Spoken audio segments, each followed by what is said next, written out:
Hi there, what's up guys, Rogue9 here, and welcome to a slightly earlier edition of the Hot Breach podcast. We're moving it forward one day. Thank you everyone who's managing to join us today.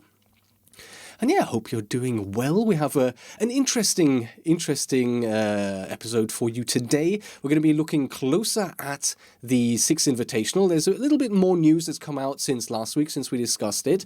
And we've got quite a few viewer questions that I finally want to go through. I've been gathering those.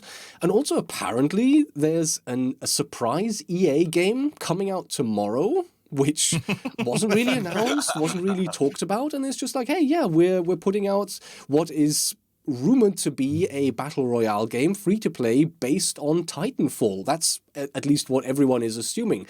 So really interesting to have a game appear out of the blue. We'll be looking into some news and news around that and see if we can discuss that. And then, as always, we'll follow up with some Pro League stuff before getting into questions that you might have. So yeah, stay tuned for the end. We'll always be happy to take your questions. And yeah, before we start the show, as always, thank you to our sponsor for today. Those of you who are long-time listeners will already know Ridge Wallet. Very sort of unique and sleek designed wallets, about half the size of a thin leather wallet, made from 3 different materials. You can get 3 different versions. I have the aluminium version, Get Flanked has titanium, has been using that for months now, and Pete has the carbon fiber version. And not only do they have very sort of modern and innovative materials, but they're also completely RFID blocking. So any kind of bank cards, any kind of IDs, anything with sort of near-field identification or touch and pay is completely blocked, so no one can swipe your information. If you're interested in checking these out, you can use the command !wallet on my stream, and I think Get Flanked has the same, usually has the same command. Yes, so that's on. And if you're interested in checking them out, go to ridgewallet.com/hotbreach. That is ridgewallet.com/hotbreach. And if you use the code HOTBREACH when checking out, you get 10% off with free worldwide shipping. So yeah, thank you for that, Ridge Wallet. And with that, maybe let's dive into the first bit of news we have for the day. Ubisoft have put out the 6 Invitational Survival Guide. Let me get that up for you here. Basically, this is a bit of a breakdown on what we can expect for the Invitational, what it's all going to be about, the dates, important timelines, which I think is quite interesting for those of you who are interested in maybe seeing the reveal for the new content for the next year. And we're also getting the roadmap for year 4, which we've been missing all the way up until now. So yeah, definitely interesting to look at, I think. The event will start on the 11th till 13th. We're going to get the group stages. We talked about the groups a little bit, maybe last week, the week before. So if you missed that, maybe you can go back and listen to the previous episodes. Quite interesting to see now, especially now that we've seen the first half of the Pro League season conclude. Quite interesting to see how these teams will do in a LAN environment. I mean, I personally have my eye on G2 there. They've really surprisingly struggled this season so far. We'll get to that in a bit. But yeah, absolutely do go back and check that out. And we'll probably be also doing some invitational-based version of the podcast closer to that time, so you'll get that then. But let me maybe take you over sort of the main event, which starts on the 15th of February to the 17th. So that's Friday the 15th. We have opening ceremony and the 4 quarterfinals. And there's also 2 segments of Behind the Siege. They're quite short, and I don't think I've actually seen anywhere any details on what to expect here. Is that something you guys have heard about at all? No, I haven't. This is the first I sort of knew of it. Yeah, I haven't heard anything other than what we see here on our screen, Rogue. Okay, yeah, definitely going to be. I'm looking forward to this. See what that means. Day 2, we'll have the semi-finals, and again, Behind the Siege, whatever that's going to be, and also the To Win It All documentary, the documentary that has been in cinemas in the US, and we will get to watch that live on stream as well. I'm definitely looking forward to that. I think everyone I've seen who's gone to watch it, has just had nothing but good things to say about that. So obviously, if you're interested in esports and Pro League specifically, that'll be great to watch as well, alongside. And of course, the I am actually, I do semifinals. make an appearance in the Win It All documentary, by the way. Oh yeah. Do you? For about, I'd say maybe a total of 2 seconds. You see like the side of my head. Yeah, I mean, you know, if you need an autograph or something at the, I already have a autographed Get Flanked shirt for you and Rogue. So It's a good claim to fame. yeah, absolutely. You know, hey, does that mean that I'm going to be on what's the website that shows everybody's filmography? IMDb. Yes. Look me up there. And yeah, so I don't actually know how. An article. I don't actually know how IMDb works. Is it like Wikipedia where it's just individuals? You can make an entry for yourself. I think so. You know, I think so. I think that's true because I've seen before, and I think it was Rainbow Six Siege. Someone found an IMDb article, and that was their source for a leak or some piece of information regarding something that's coming. But of course, it's just like Wikipedia, right? Anyone can go on there and prat around with that. Well, then get on that. Make your own entry. Get flanked. There we go. And then on Sunday, that'll be the finals day. We have the grand final. And also, this is the exciting day for anyone who's looking forward to see what we will get in Year 4, because we have the Year 4 roadmap. Right after the opening and the Day 2 recap, we'll go straight into the Year 4 roadmap. There'll be an all-star game, which are always great fun to watch. Then we'll get the seasonal reveal. So basically the season that will start immediately after Invitational. A musical performance, which is, it's always a nice touch, I guess. Then the grand final, trophy ceremony and wrap-up. So I assume these times are all Eastern time, North America, yeah? I would assume so, yeah. Yeah, so just transfer these times into wherever you live. Yes. But you definitely want to be tuning in on the Sunday, even if you're not really interested in the whole sort of the pro event, the invitational finals, because that's where you're going to find out about all the different content coming to the game, and it's going to be it's more than just what's happening next season. We're going to get a really good look ahead at what their plans are for the year as a whole up here, aren't we? Yeah, hopefully, and about time. Is that fair to say? Yeah. Well, that what really jumps out to me with this. I mean, obviously the roadmap is a big deal, and a lot of people are waiting on that. The R6 universe in short movie, is that, I've been saying for a while now, a Rainbow Six Siege movie is an opportunity that needs to be taken advantage of by somebody out there. I mean, how big are the superhero movies right now? It's like the biggest genre of movie, no doubt, as far as box office earnings and everything. And you think about, like, remember when the Outbreak was released and we had those character interactions in the cinematic scenes with that? How cool is it to see Tachanka's personality, Ash's personality, the Thermite? You know what I mean? Like all those operators in there interacting. And imagine a movie with these characters. I think that really jumps out to me as maybe they're testing the waters there. Maybe they're setting us up for more entries into that R6 universe. I mean, if we get you on IMDb quick, you can submit your CV, get you in there, mate. But haven't these rumors about a movie been around for ages? I'm sure I made a video about it, that someone has bought the rights to it. But I think a lot of times with these movies, someone may buy the rights to a particular story, but that could be years in the future. By the time they get the script done and get approval and send it out and rewrites, it could still be years before we see a movie. Yeah, it does take years. Yeah. If you Google it, though, there's been talk about this for at least 18 months. Yeah.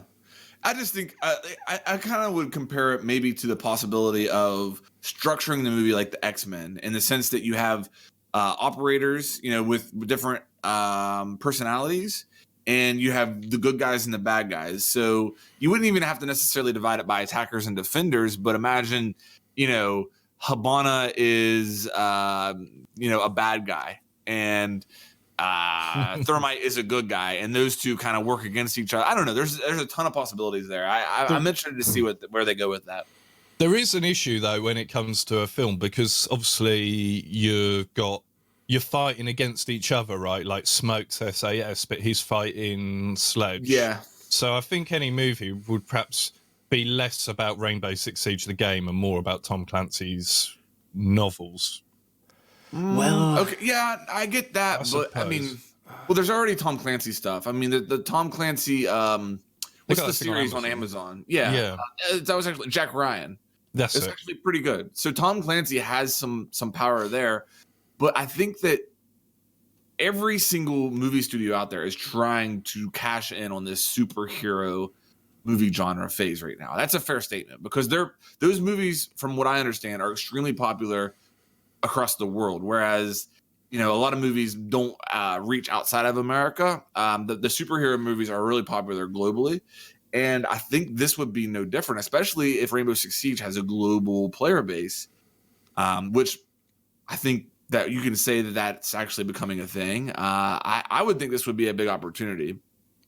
Yeah, I would fully agree. I mean, sure, if they're going to make a Rainbow Six film, they could go back to the novels and they could make the characters. I mean, the characters from the novels, they were in the early Rainbow Six games, right?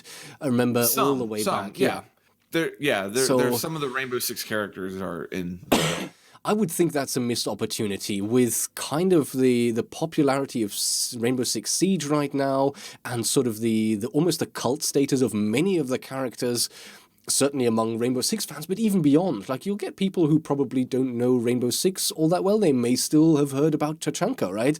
It's that would be a missed opportunity, I think, if they just make a special forces police film where they fight some kind of terrorists and it's not anything to do with the characters of Siege. I would think that is almost a missed opportunity there, if that's something that's being worked on. On that topic of the game going global, I know this is a little bit off from the Invitational. Have you guys noticed that lunar sale that's going on, the Lunar New Year? Yes. Which is a Chinese holiday, correct? Or at least an Asian holiday, as far as I know. That's their New Year? I assume so. Okay, so obviously the game's discounted very, very deeply, and it's all centered around a lunar sale. So it could be an indication again of Ubi's trying to get deeper into that Asia market with this game. And I think we mentioned last week on the podcast that Pete, you mentioned that the amount of money spent on games, that's a huge emerging market as far as the money that's actually spent on video games. So all signs are kind of leading towards Rainbow Six Siege growing in Asia and that being kind of an area of potential for this game.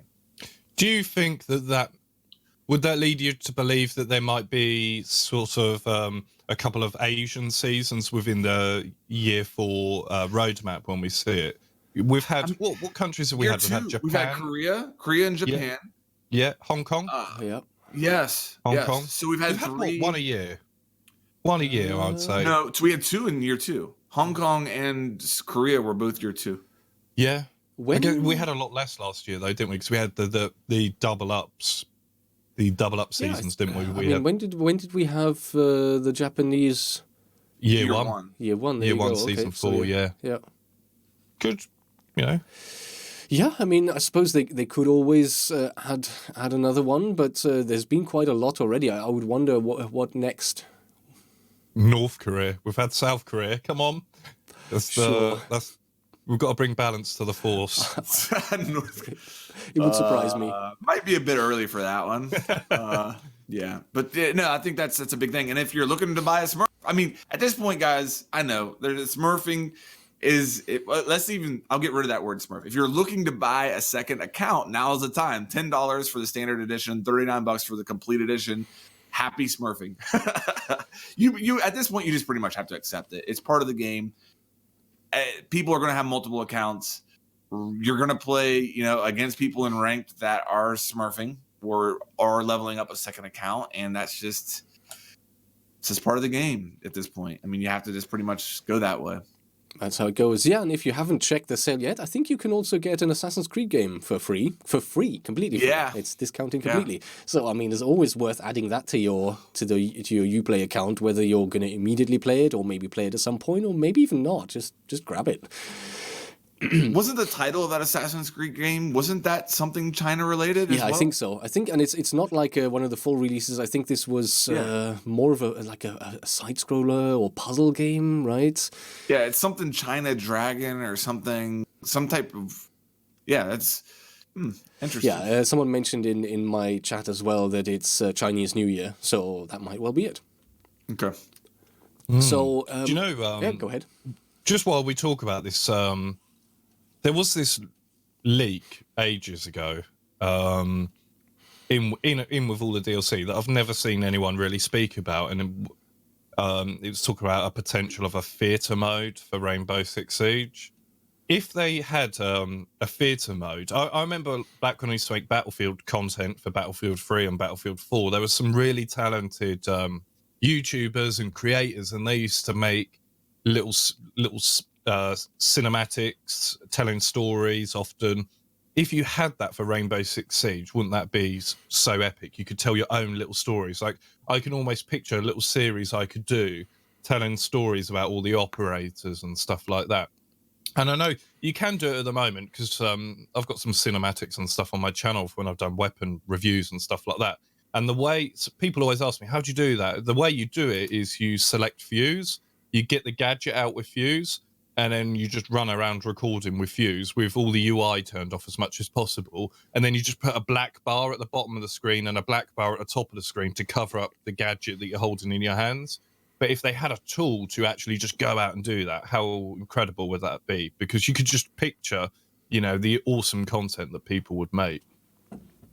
Yeah, and even if it's not like a dedicated story or cinematic video, just being able to have those little highlights or something in the normal videos we make or anyone makes, like if you're talking about a gadget and you can show it off in third person how it's actually working rather than in a game or in a match, I think there's a lot of opportunity to add some great moments to any kind of Siege video.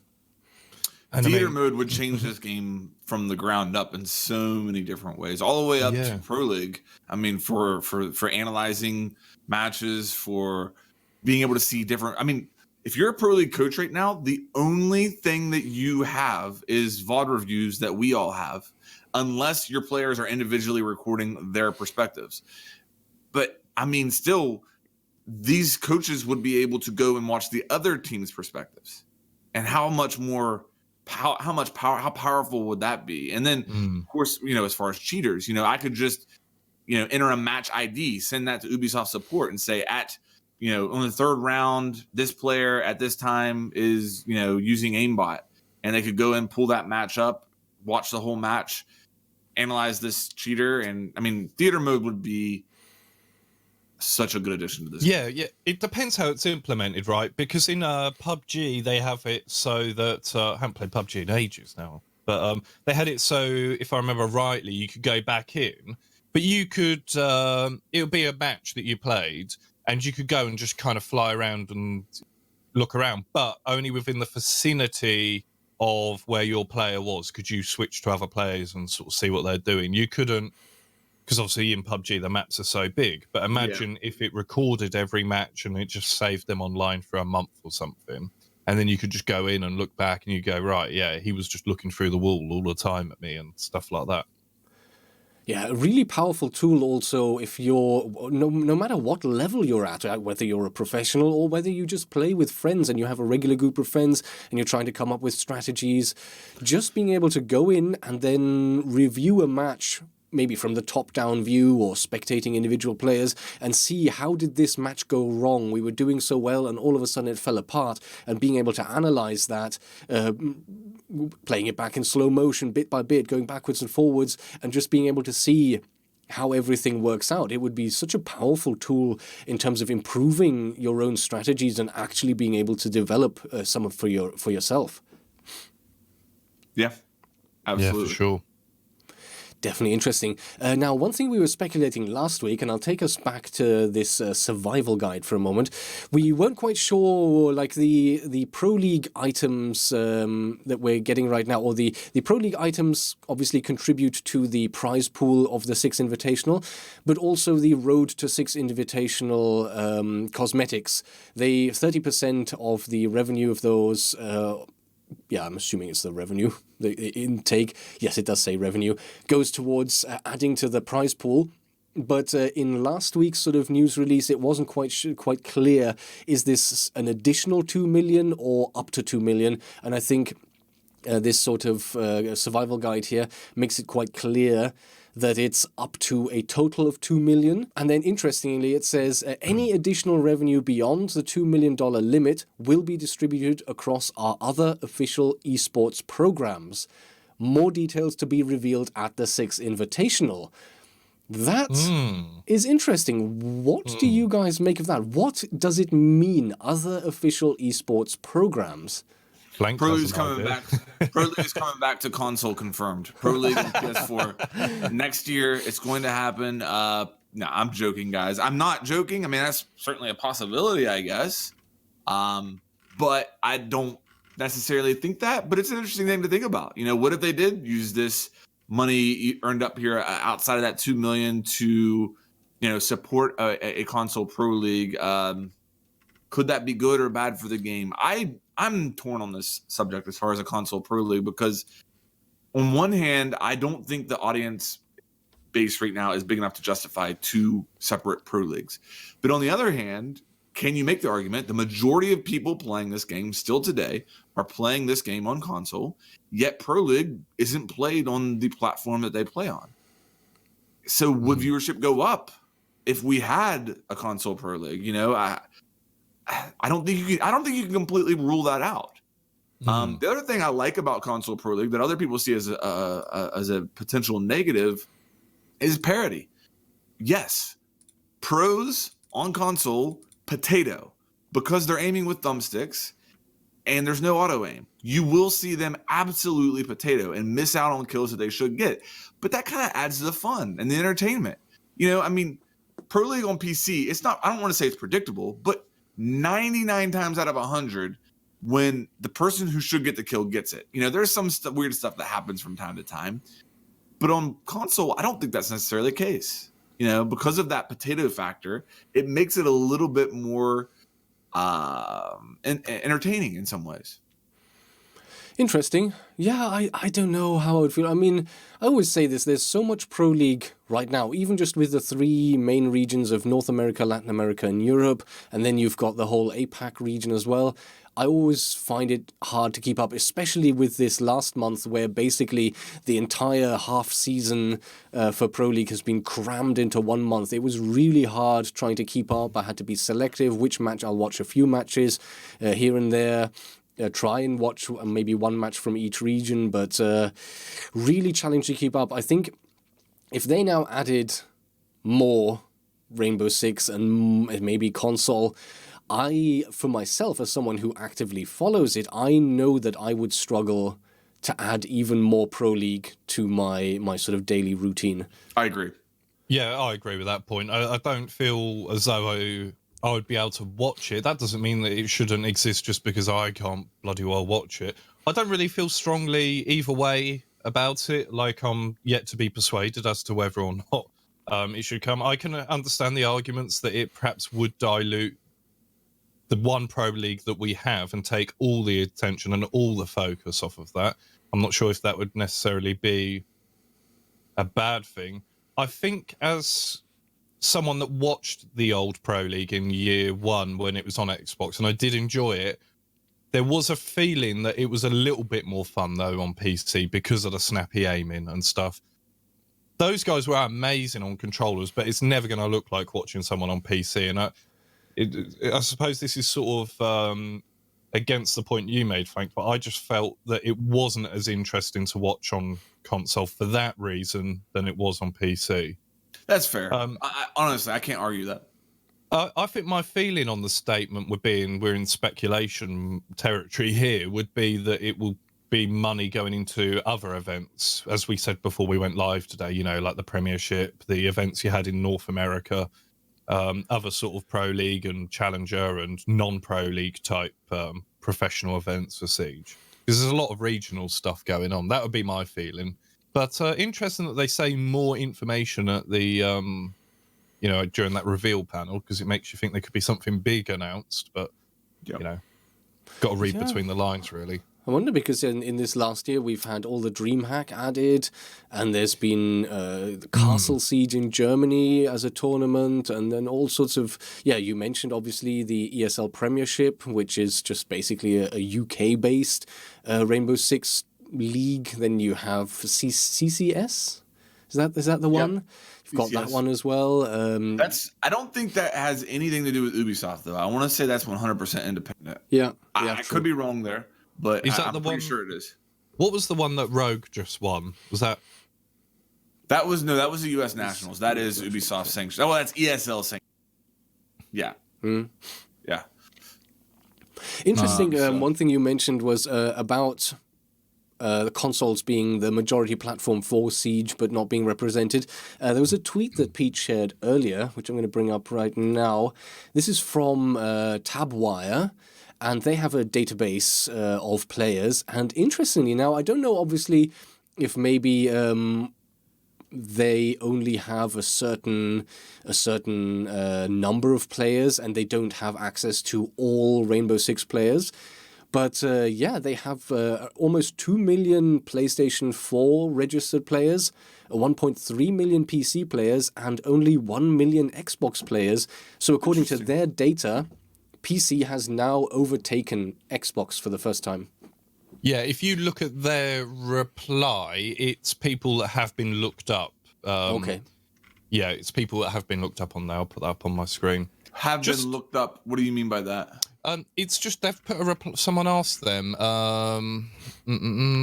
how is a player added to your DB? Whenever you search any player, it's automatically added. So it's someone that's been looked up, I want to look up GitFlank's stats and see how good he really is. Maybe it's a bit like that, and then you remain on their database forevermore. Okay. There's a lot of wiggle room on that.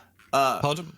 There's a lot of wiggle room on that. You can read into it, I guess. First of all, PC players are going to get looked up a lot more than PS4 or Xbox players. Because the PC, I alt tab, I look up a player, and if I'm playing a PlayStation on my TV and on my couch, am I going to look up the players I'm playing against? The other thing I would say to that, is that to counteract that point and maybe bring a little bit more credibility to these numbers or maybe to bring a little bit more astonishment to these numbers, is that creating up to 20 accounts on console is free. So that's a player count. That's not a copies sold.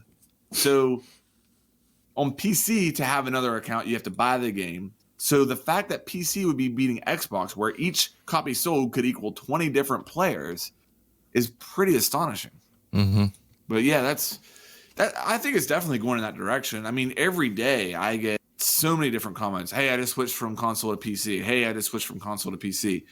And I definitely think it's going that way. I was just looking at the Steam charts now. I think we hit 120,000 players on PC on Steam alone in the last 24 hours. So, 122. If you don't mind, just go back one step. We were talking about the prize fund for the Invitational. Has it been confirmed? I swear I saw a tweet that it was confirmed now that we hit the 2 million mark. Is that true? I've not seen anything. No, okay, I haven't either. But to me, that'd be mental, wouldn't it? That would be awesome. That'd be crazy. Yeah. Okay. Yeah, definitely. And first place gets to take home 40% of that. So that's $800,000. That's not bad. Not bad. Very nice. Yeah. Yeah, I think those stats, though, those player stats from Tabwire, very interesting. Yeah. I tend to agree with Flanked about that PC players will probably get looked up a lot more since you're sat at your PC and you can just go there and have a look. But it gives you an indication as to what platforms people are playing on, a clue. And also how active, I don't know what time frame that was taken, but it says recorded February the 2nd. So is that when they just went into the database and pulled it all out? I'm not sure. Yeah, I would assume so. Everyone they have up until that point. But yeah, the question is really how representative is that? We probably still have more console players than PC players, despite the fact that people are switching over. And how many of those console players, like Flank said in the past, you can just create accounts? So how many of them is like one person with 4 accounts or whatever? Yeah, for sure. So maybe finishing off with this sort of invitational news, there are going to be Twitch drops again. You'll get these lovely little trinkets to hang on your guns, and depending on how many hours you watch, you will get a better and nicer looking attachment. To get those, you do have to register. You have to link your Twitch account with your Ubisoft account. So if you haven't done that ever before and you are going to be watching the Invitational, do make sure that you have that connection, because why not take that with you? And then go ahead. I'm just going to say I'm a bit sad that we can't get them. Because if you have to be sat there, I suppose I could have my phone out, just streaming it. Yeah, you'll only need to let it run for 25 hours in order to get the diamond charm. But you guys are going to get an autographed Get Flanked shirt, so I mean that more than makes up for it. We could do some autographed shirts or something as a giveaway, or we'll talk about that. I need nobody wants my autograph. Come on, let's be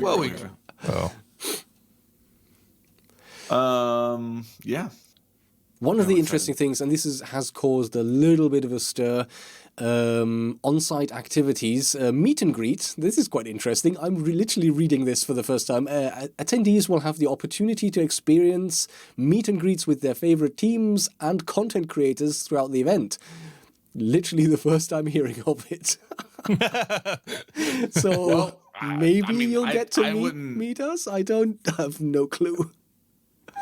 Rogue, I wouldn't assume that any of us are on that list. I'm certainly not assuming that I am, because I'm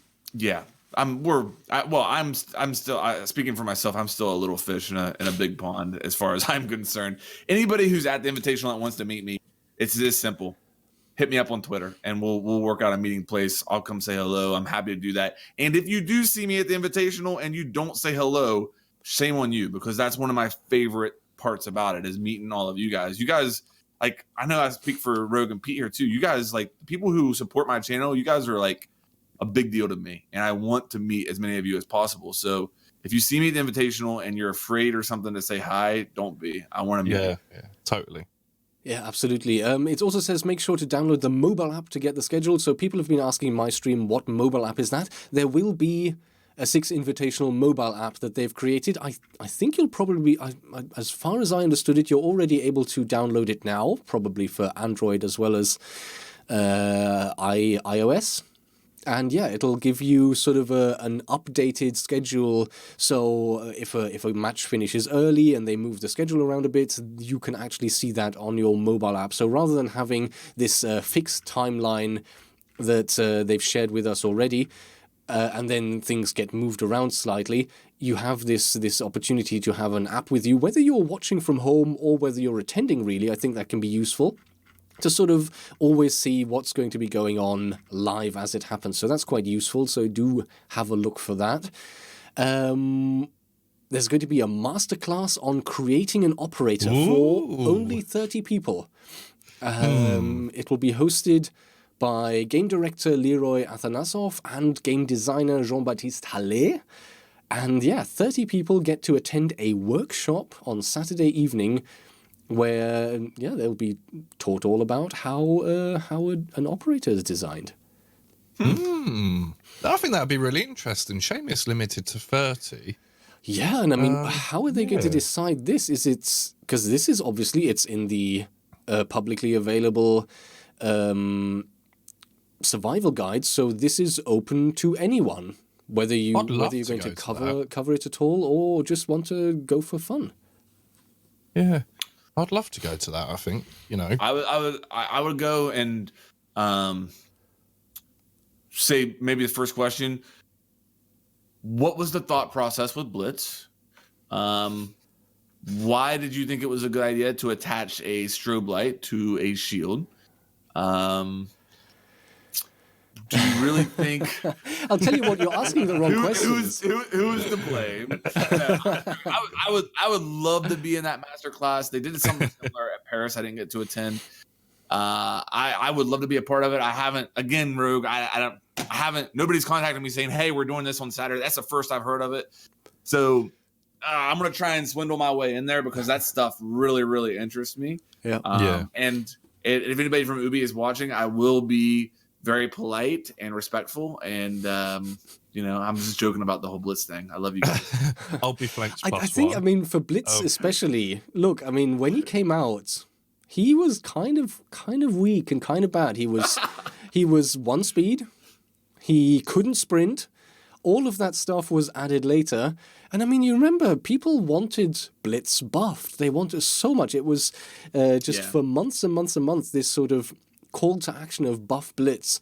And then they gave him the opportunity to sprint, and then they made him 2-speed, and all of a sudden it's like he's this demon who just comes crashing at you, blinds you, and takes you out. So I think that was maybe sort of a gradual change, and all of a sudden, whoops, we've maybe gone a bit too far. Although you can still argue, is he just annoying, or is he actually overpowered? He's definitely annoying. He's not overpowered. He's not overpowered. We do have short memory, though, because you're quite right. There was a period of time in Rainbow Six Siege where people were talking about how to buff him.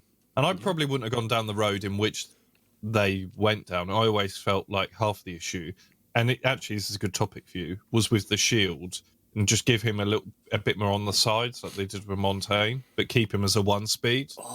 Because sometimes I felt that the nature of playing an online first-person shooter game is you're going to get that syncing issue, and there will be times when you're slightly facing a different way on your screen, and which we can talk about in a sec. But one really important thing, he was going to be miles worse.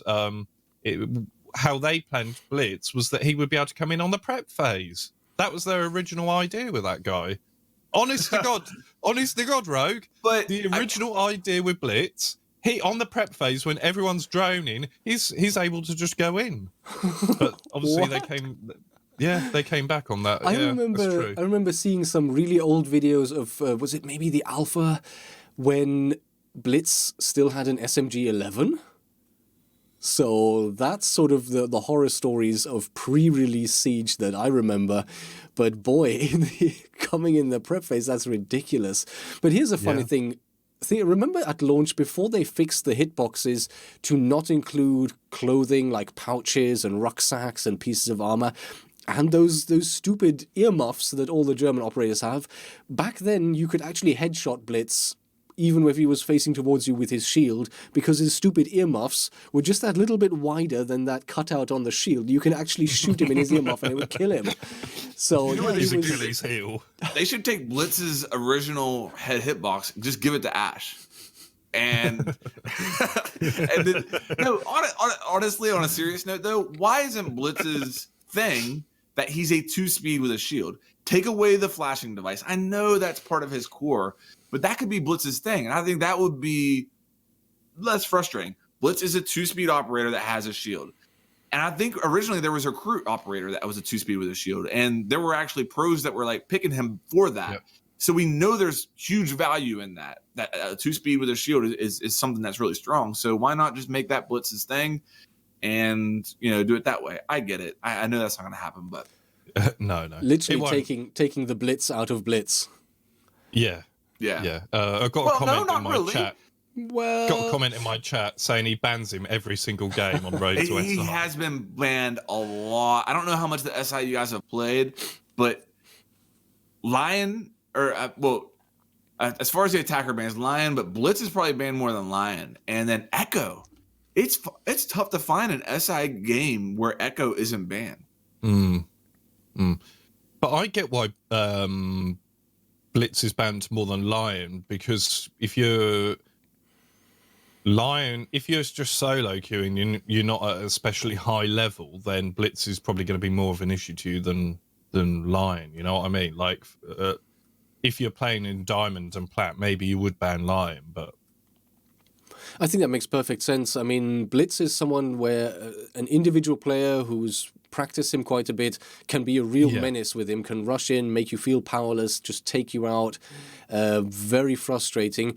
But Lion, as overpowered as his ability is, it still requires the entire team to be able to act in that short window that is only a few seconds long. So, definitely. That's why I ban Caveira. That's literally why I ban Caveira every time I get a chance. Because one really skilled player can wreak absolute havoc. Wait till you see this video I got coming out today, Pete. Is he going to rip on people like me? No. It's just there's an issue with Caveira right now. We'll talk about it next week, but there's an issue with Caveira right now. It's actually pretty serious. Hopefully it gets fixed here soon. Yeah, I look forward to seeing that. It's so bizarre that that's not been really noticed yet. But yeah, video later on that. A couple more points, I think, before we wrap this up. This is interesting. We've talked about this a little bit. We talked about it after the majors in Paris. There will be a demo booth. This will basically be a booth with 30 pods where fans will be able to try out the new season. There will be staff on site from the dev team to accompany visitors. I'm guessing maybe both to answer questions, but also to enforce a no phone policy, making sure that no pictures and videos will be allowed. Because what we saw in Paris was that basically as soon as the general public went in and played the new season, Reddit had the information, full stop. Which, Dude, that's not going to stop it. You can have devs in these booths, because if they're playing the new season of content, you can stop them taking photographs. You can't stop people posting. That's their right if they want to go to Reddit and talk about stuff, unless you're going to sit there with an NDA contract for 5,000 people that they're all going to sign and abide by. Of course they're going to go and post stuff on Reddit and Twitter. You can probably stop them taking photographs with their phone. But stuff is certainly, I'd say, if you really want to know, and you cannot wait until the reveal panel on the Sunday, then just stay tuned to Reddit, because as soon as that opens, 20 minutes later, you're going to know if there's any elite skins. You're going to know everything. You won't see it, but you'll certainly know. But like last season, the big one, I think it was PC Gamer. Don't quote me on that. That leaked loads of footage. The entire footage, and this was, I think, the second time in a row now. Yeah, I actually tweeted at the journalist, and he said it happened on the back end. It wasn't him specifically. He took the footage back, he went into the office, and it got leaked from there. And yeah, it's at least the second or third time in a row. PC Gamer have a serious problem in terms of keeping the early footage, the recorded footage, under wraps until it's allowed to be shown, until the reveal has taken place. If you leaked footage, I doubt you'd get invited to a capture event with them again. Yeah. So PC Gamer, mainstream sort of media, they've done it twice now. Now, I don't think they've really gained anything financially from it, because if I remember rightly, they probably took it down. But once something's on the internet, it's on the internet, right? Like, people are downloading YouTube videos, re-uploading them, and it kind of does have an impact. I mean, we've all talked about leaks on this podcast, but I think when it comes to actual NDA'd footage of the season, I think that's probably that is a step further than a trailer that got released, before by official Ubisoft channel before it should have done. It was scheduled wrong or something like that. To actually have 20 minutes of recorded gameplay, it's a bit naughty. That it's a really cool aspect for the fans at the Invitational to be able to go in and play the content early. I remember how much fun it was to sit and play Outbreak. Last Invitational, they didn't have access to the new season. They had access to Outbreak. But if you remember, they took your cell phone at that event. In Paris, they did not. In Paris, the fans just walked right in and played the new season, and there was literally cell phone footage of them playing it. At the Invitational last year, they took your cell phone when you went in, and there was a dog tag system in place to keep track of people's cell phones. And so hopefully there's that same type of system in place I recognize it's a really cool thing for the fans to be there and get to play everything early. And no matter what, you're going to have at least a Reddit post that says, I played the new season, ask me anything. That's going to be a thing. What I would just ask is, to take everything like that with a grain of salt, because what we've seen from that is that a lot of stuff gets wrong. Some of the stuff that's been actually, by reputable YouTubers that's been released day prior to, based upon people playing the content early and then leaking stuff, has just been downright wrong as far as the speed of some operators and stuff like that. So if you're interested in that information and people are giving it to you earlier, consider your source and take it with a grain of salt. Yeah, that's something we sadly saw with the Paris event as well, that some of the information that made it onto Reddit was actually incorrect, which obviously isn't helpful at all. And on balance, I think it is a great thing. It is a nice treat. If you're traveling all the way there and you're going to go to a Rainbow Six esports event, being able to have a first early hands-on with the new season, I think that really is a nice little reward and a nice little treat, something additional, some benefit. But yeah, it's going to then also mean that the information gets out. And I guess there's really nothing you can do to try and handle that. No. Yeah. I mean, I suppose I agree. For all those that have paid to travel there, it is a nice treat to get to play with the new operators, potentially see whatever the new map is and stuff like that.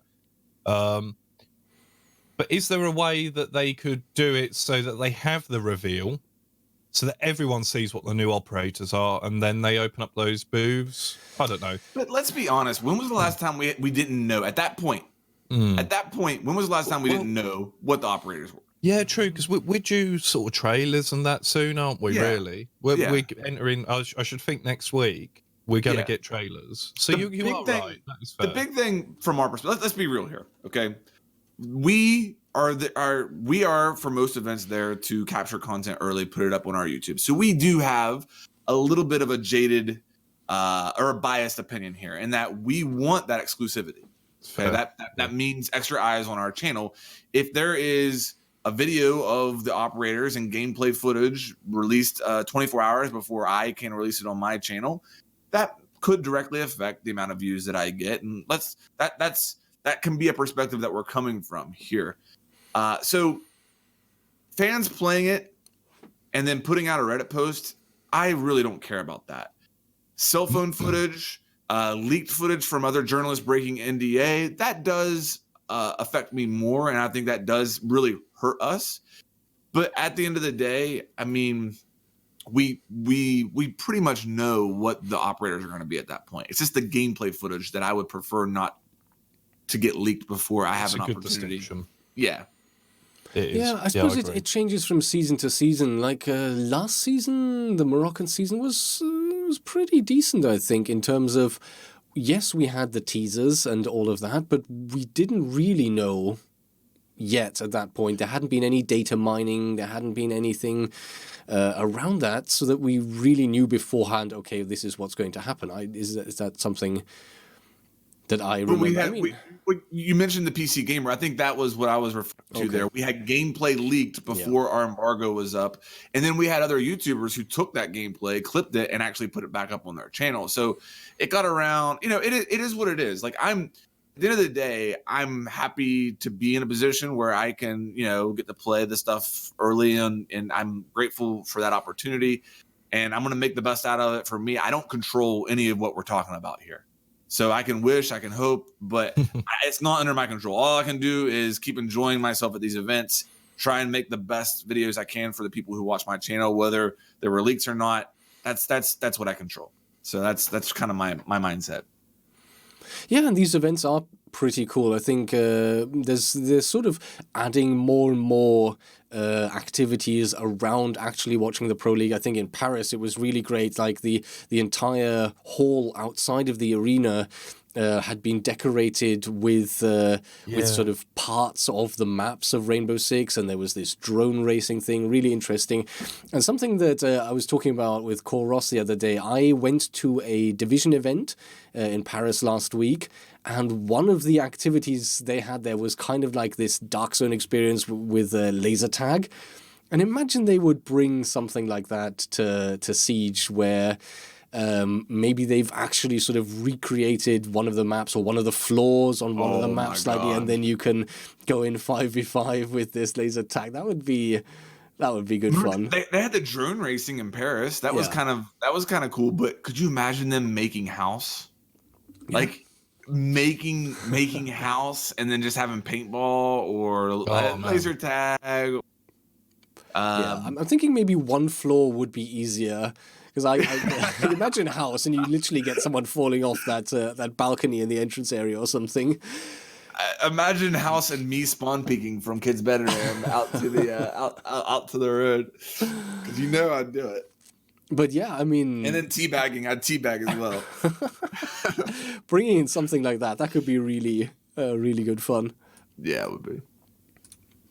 Righty ho! So that is all of the news for the Invitational, and now let's maybe talk a bit about this sort of supposed EA game, Titanfall based, free to play battle royale coming out tomorrow.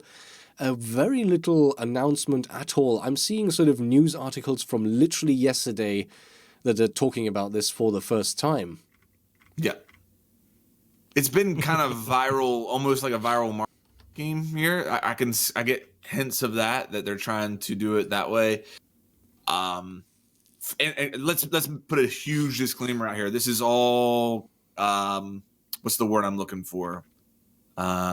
Speculation? Speculation. Yeah, that's probably the best way to put it. This is all speculation based upon rumors and stuff like that. But supposedly tomorrow, EA is releasing a free-to-play battle royale game that takes place in the Titanfall universe.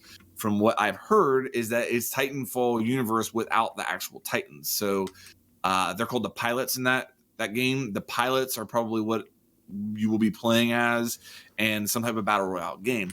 The reason that I in my stream title is EA copying Rainbow Six Siege. The reason is because a lot of people that you're hearing refer to this game mode are saying it's a mix between Battlefield, or it's a mix between Titanfall, Rainbow Six Siege, and Medal of Honor. I'm hearing that it's not a traditional 100-person battle royale, that it's actually a 60-person battle royale, and there's something maybe like 3 different teams. Supposedly this is where like Shroud, Dr. Disrespect have been play testing this over the last week. If you've noticed, they've been streaming from outside of their normal, at least Shroud has been streaming from a different location. So yeah, it looks like there is some truth to this, whether it's actually released tomorrow or not, but it looks pretty interesting. I'm kind of excited to see what this is all about. Strange that if this is true, to have kept it under wraps for that period of time, in this day and age, it just seems really weird. Yeah. To not have had even a marketing campaign leading up to it, and trailers and stuff like that, interviews about it. My guess, though, would be, remember Titanfall 2 and Battlefield 1 Battlefield 1 just destroyed Titanfall 2. So maybe, and with that lesson learned, they're like, listen, Battlefield 5 is eating up all the oxygen in the room. Let's just go viral with this. We'll keep it under wraps and try just a surprise launch and see if that's actually more effective. So wasn't the rumor that it was going to be a battle royale? That was what I saw. Yeah. But then I would bloody love it if it was a sort of small team competitive game. 6v6, pilot versus pilot.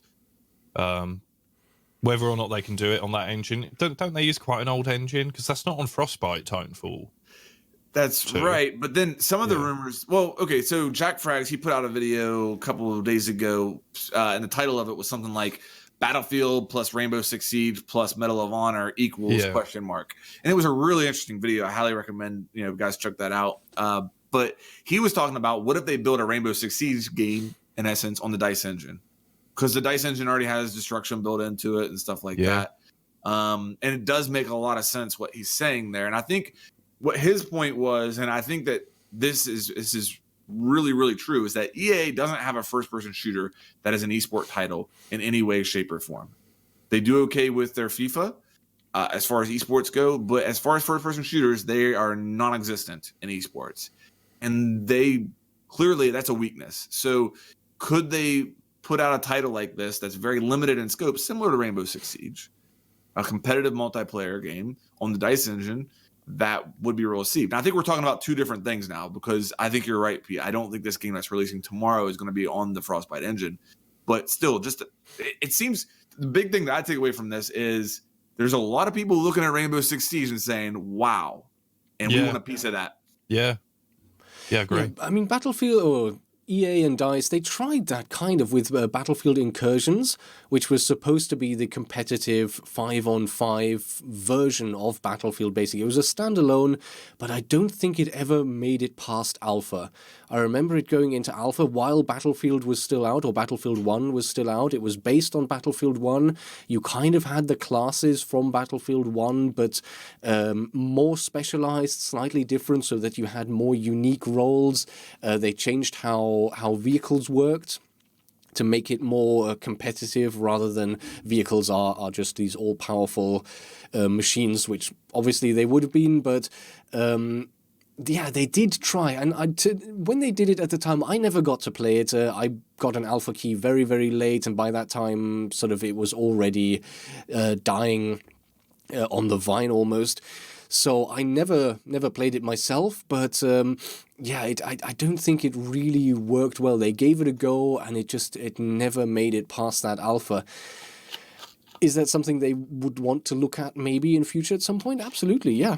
And I mean, you look at the last Call of Duty, when that was being teased and the pre-launch videos, like literally I'm looking at that and it's like, oh, okay, so there's a guy who has a shield who's kind of like a Tachanka, and there's a guy who has a drone that shocks people, so that screams of Twitch. It almost felt like a lot of sort of the classes you see in the last Call of Duty, what was it, Black Ops 4, is that it?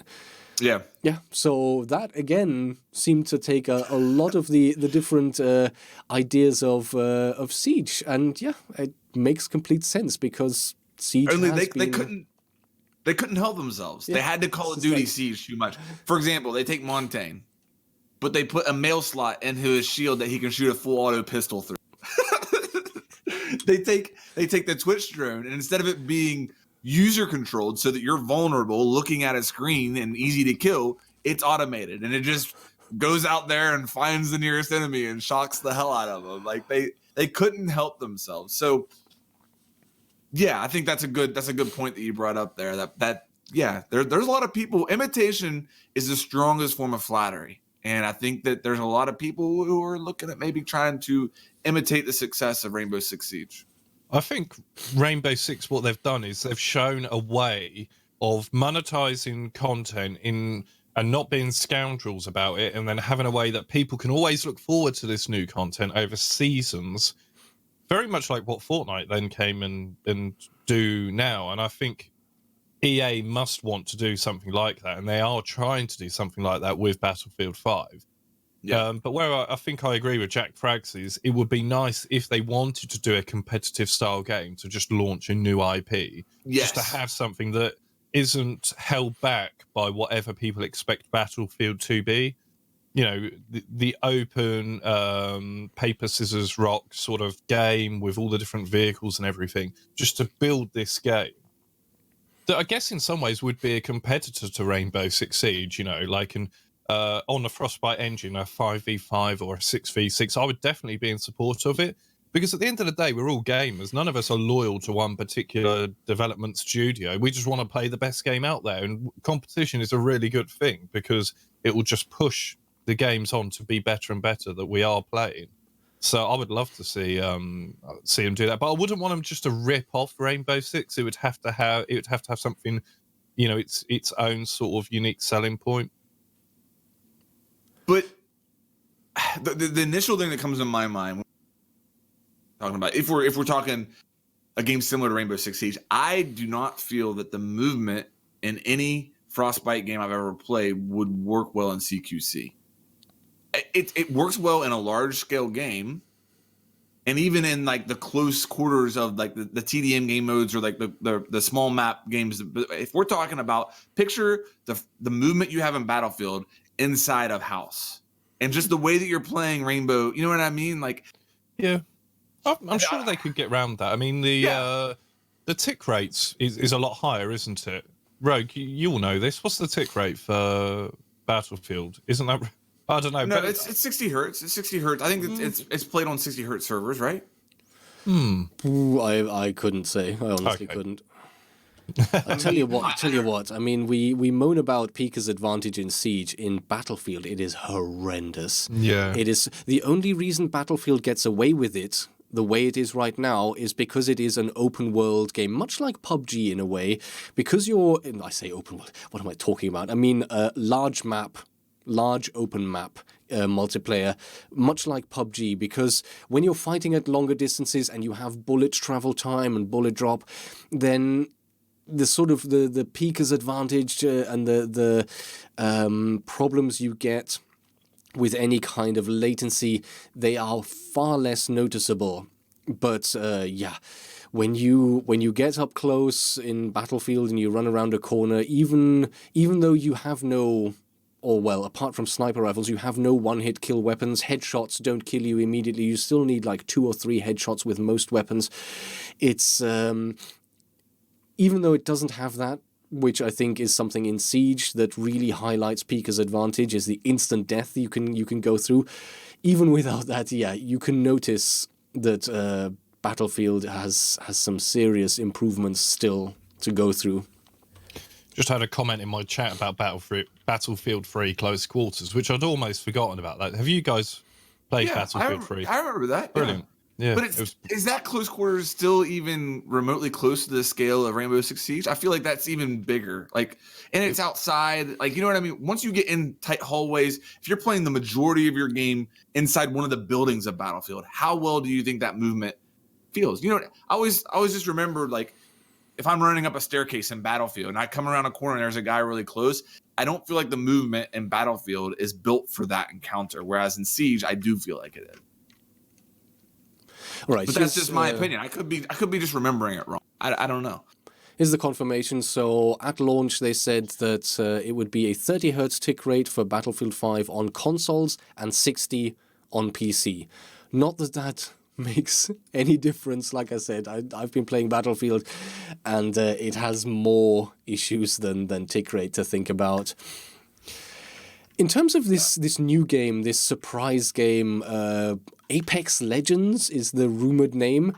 In terms of that being free to play, I don't think that's really surprising either, because one of the things I've been noticing, like, apart from Anthem, which is coming out in a few weeks? It's pretty soon. There's no real major game that EA has lined up for 2019.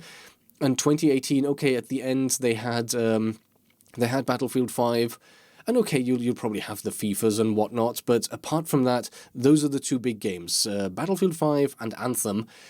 And yeah, Battlefield 5, what was it, like 2 weeks after the full final launch, it was discounted by 50%. Anthem, I'm seeing them throw around keys on Twitter like there's no tomorrow. And I think I even saw a thing, was it last week or so, that if you buy a new NVIDIA graphics card right now, you can get Anthem and Battlefield 5 for free.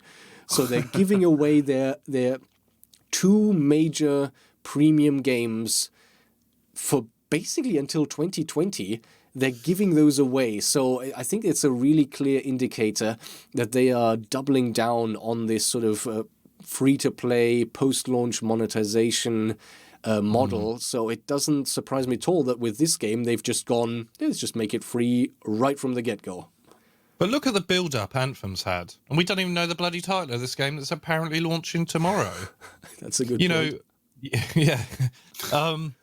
Well, we'll see. I mean, it's a really interesting way to release a game, I suppose, just to get people like Shroud or Dr. Disrespect or whoever else is involved covering it. How much did they save on marketing? You know, I mean... No. Well, PUBG didn't, launch with some massive marketing campaign. It was Twitch streamers and YouTubers. But that was an indie studio. Yeah, for sure. I mean, just as a comparison, though, a soft launch maybe.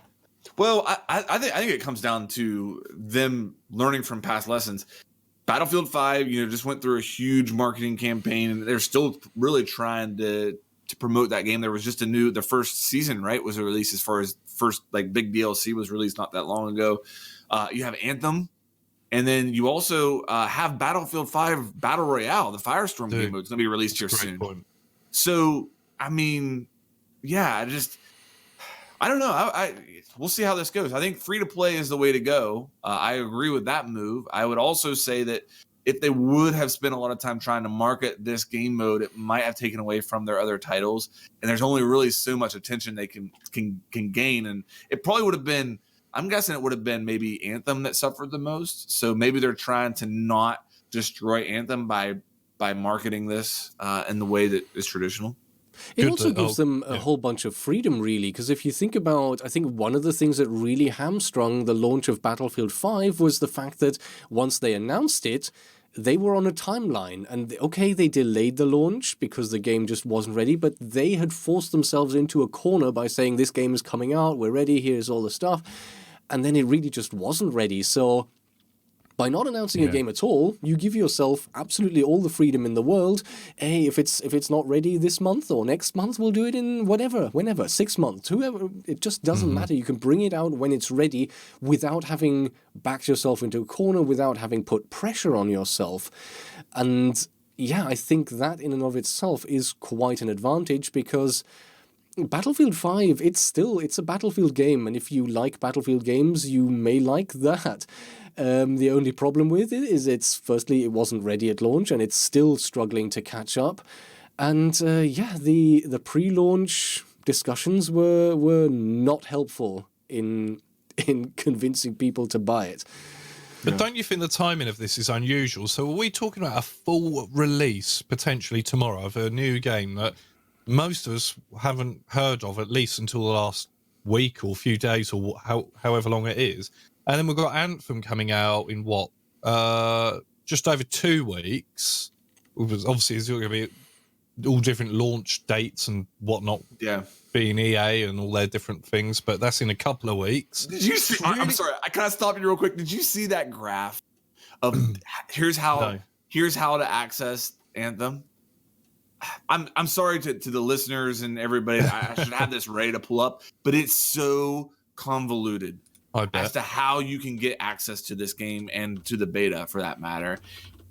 And I was just thinking, do you remember the day where you went and picked up a game and brought it home and put it in your PlayStation or your Xbox and you just played it?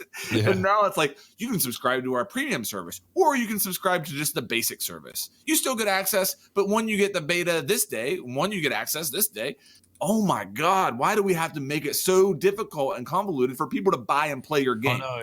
Some part of it seems harmless, like it's a bit of a marketing strategy to sell a few more copies to people that can't wait 3 or 4 days for the release. But then part of it is, well, it's not really that harmless because if I get in the game and I unlock a few weapons and you come along on launch day and I'm here just, I've ranked up a class to the top level and I've got all the different gadgets and everything, you're going to feel a little bit put out when I probably wouldn't be doing that well, but you know what I mean?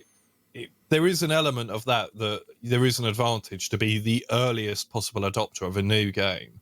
And then when people come along. But yeah, like you say, we've got Anthem coming out. We've got Battlefield Battle Royale, which surely that's, is that March? So that's about a month away. When was that? What season did they announce that for? It's really soon. And then we've got this new potential Titanfall game. So really, really interesting that they're sort of almost competing with themselves. And I do feel there's definitely a trend now that people do want EA to fail at any cost. And not judging a game on whether a game's enjoyable, but there's already a lot of negative publicity out about Anthem before the game's even released. I mean, Angry Joe did a video the other day. I think there was this thing in the game, from what I recall, because I was listening to his video in the shower. But he was talking about how they were advertising skin for one of the javelins or something for $20 before the game's even launched. So I do feel, yeah. I did hear about some of the pricing, but I think those were placeholder prices. That I think they've walked back on it. Whether that was a marketing strategy just to see what the community reaction would be, just leave that in. Will they be okay I think with that? people who were doing preview stuff in the US were actually told, "Hey, these prices are placeholders. Do not show that." And then, but in other regions, they weren't told not to show it, and so the stuff got out, and it caused a whole bunch It's of out confusion. now, yeah. That's sort of what I ended up hearing about that. But here, I actually found this launch schedule diagram or whatever you want to call it. I put it in the Discord too. Is it titled "Ways to Play Anthem"? Is Yes, that the exactly. image? Okay. All right, So I'm there looking are at this. essentially 3 different launches and 5 different sort of ways to get access to all of these. So everyone gets access to the demo on February the 1st. So that's a few days ago now. Then you can get early access to the full game on February 15th, but only for Origin Access Premier members on PC. Then you can have Origin Access Basic on PC and EA Access on Xbox One. They get to play 10 hours as a trial on February 15th, so the same date, but they only get 10 hours while the Premier members get the full game. And then finally on the 22nd, we get the launch where Standard Pre-Order, Legion of Dawn Pre-Order, and Origin Access Premier PC get the full game, which is really confusing because Origin Access Premier has the full game on the 15th, so now they're getting it again on the 22nd. But actually, EA Access and Origin Access Basic are not getting the full game. Yeah. What You is shouldn't this? need a graph to know when a game releases. Come on. Oh, man. You don't need a table Like, with I ticks get- and crosses. I get Just trying to have a release maximize date. your profits, but like make it easy on your customers Yeah. to play your game. You know, Like, Jesus, man, you don't need. What game has to come out with a table with ticks and crosses telling you when you can play it? And it doesn't It even is- make it- sense. It makes no sense. No. Because the guys who get the 10-hour trial don't actually get the full game, according to I this know. thing. Oh, God. This is the same thing with Battlefield 5. It really doesn't help. What they're trying to do is they're trying to get people into the Origin Access monthly membership program. If you get the Premier monthly membership, you can play the full game. What is this? A week earlier than everyone else. That's what they're going for here. That's what they went for with Battlefield. It's trying to get people to sign up to these sort of games as this game subscription. It's basically a Netflix for EA games. You sign up, you pay a monthly fee, you don't buy your games anymore, and as long as you have that, you can play all of their games. That's what they're aiming for. And that's really, I think, something that I saw some people discussing, that they think this is sort of the future of gaming in general, that we're going to all transition over to like a Netflix style model eventually, and you'll get all your games that way rather than paying $60 upfront for a game that will then have all this online stuff later on anyway. It's just you have this monthly sign up, and that's how you get your games in future. Whether people will want to adopt that, will be willing to adopt that, I suppose EA will find out. So they're the ones currently trying to push for this the most, I feel. That's stupid, isn't it? Because I want to pay for the game I want to play. You paying those subscription services, there can be value in it, but you never know if there's going to be a game within that subscription service that you would want to pay in. So therefore, you're paying a subscription for a load of games you don't want to play. Even if it is just one fee, I don't know, $9.99 a month or $15 or pounds a month. I'd rather just go out and buy the game that I know that I want to play, rather than... If they've come up with this model, it's not to be consumer friendly at the end of the day. No. It's That's not exactly what I'm thinking. But no, I'm not saying there can't be value in it at times, but I mean, over the long term, you won't be playing the game, but you'll still have that coming out your bank every month. I think specifically for EA, you're paying, like, if you go for the Premier model, you're paying 1.5 games a year. You're paying something like close to $100. And if you play 2 games, then you already have the value out of that. Then there is value in that, yeah. But for EA, yeah, absolutely, because you'll have people might sign up and forget about it. You have people who might sign up and really want to play only the one game. Maybe they'll try a second game a little bit and they get their value out of it as well. But maybe if they'd had to pay for it, they would have only bought the one for that year. So it can be useful to consumers who really want to play multiple games from one publisher. But it's definitely a way of guaranteeing recurring revenue rather than have to hope that people buy the game. I mean, if people start switching over to this en masse as well, you can almost save yourself the marketing, because you don't need to lure people into giving you $60 to play the game. They'll just have access to it anyway. If they like it, they'll play it. If they don't like it, they won't play it. It's definitely a good thing for companies. The trouble with it, though, is think about, say, Rainbow Six. It's probably it's certainly at the moment the only Ubisoft game I play. Now, over the last 2 years, I have played a bit of Ghost Recon and I've played a little bit of Far Cry. Other than that, I can't think of any other Ubisoft game I've played. Not that just springs to mind, but to be honest with you, even mentioning Ghost Recon and Far Cry, it's not a patch on how much I've played Rainbow Six Siege.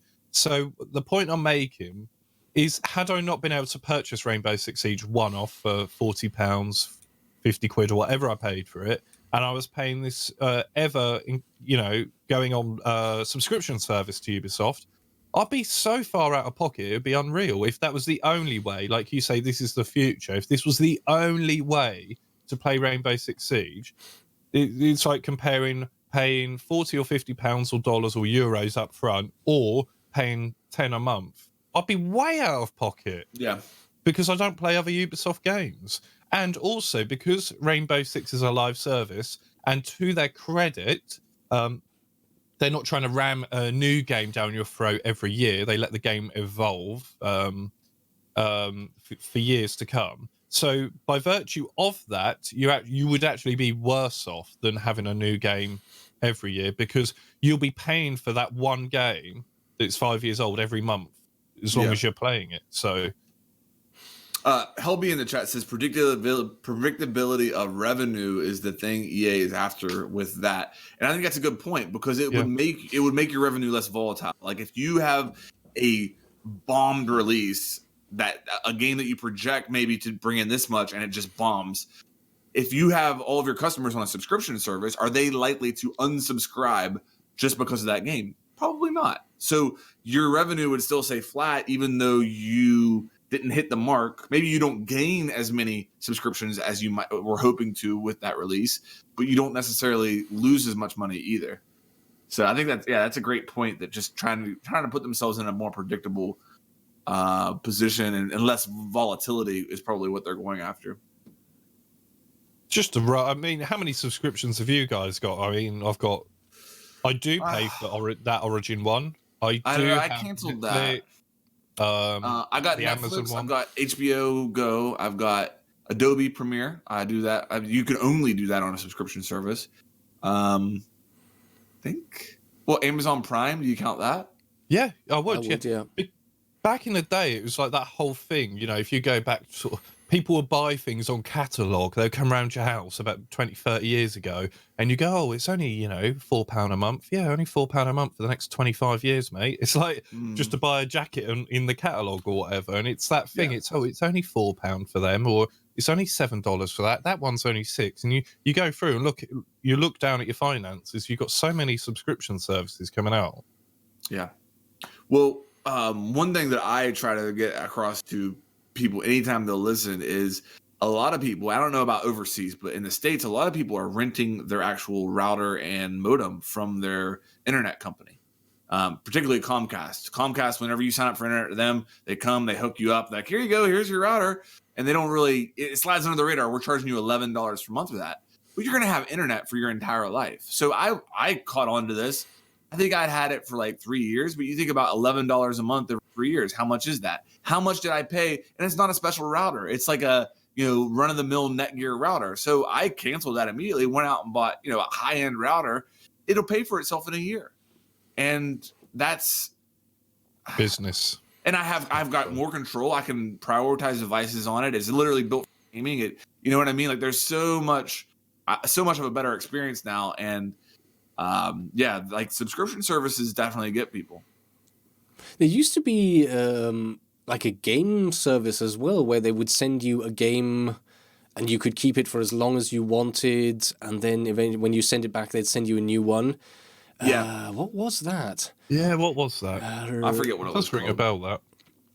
Because you used to be able to rent them from Blockbusters as well. Yeah. But obviously you're late and you're getting all those charges. But yeah, and the one thing Gamefly? Is it Gamefly? Yeah, Gamefly, yeah. At the same time.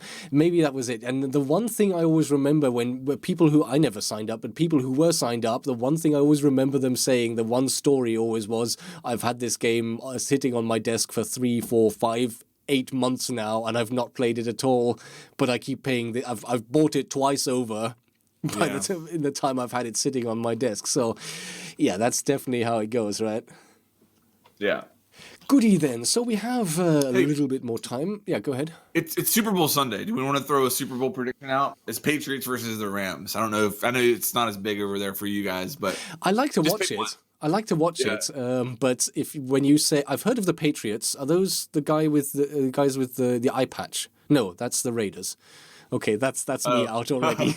I have no clue the Patriots what I'm are the about. guys with the supermodel wife. Tom Brady's the quarterback, and he's married to and they Giselle. win all the time. Oh yeah. Well, yeah, this is his 9th Super Bowl. I think he's won 4 of them so far, 3 or 4 of them. Okay, yeah, Tom Brady. That is a name that actually rings a bell. So, do you guys want to throw a prediction out? I don't know anything. I can't. You know? If I guess right, you guys have to wear my Twitter logo. No. Oh, we okay. won't. That sounded fair to me. It doesn't sound fair. We'll do Premier League predictions. I absolutely hate the Patriots. Like I don't hate the Patriots. I respect the Patriots, but I don't like them. So I'm gonna go with the Rams. Plus, I was just in LA last week. It's a beautiful city. I had a lot of fun there. So LA Rams. I'm picking the Rams. Brady, wasn't he the guy who deflated the balls as well? Yes. See, I do know a By few himself. bits. It wasn't his equipment manager. Tom Brady literally went over with a pump, deflated the balls, got him exactly where he wanted, and then went out and played. But then I wonder, just like, does it really give any advantage? I don't know.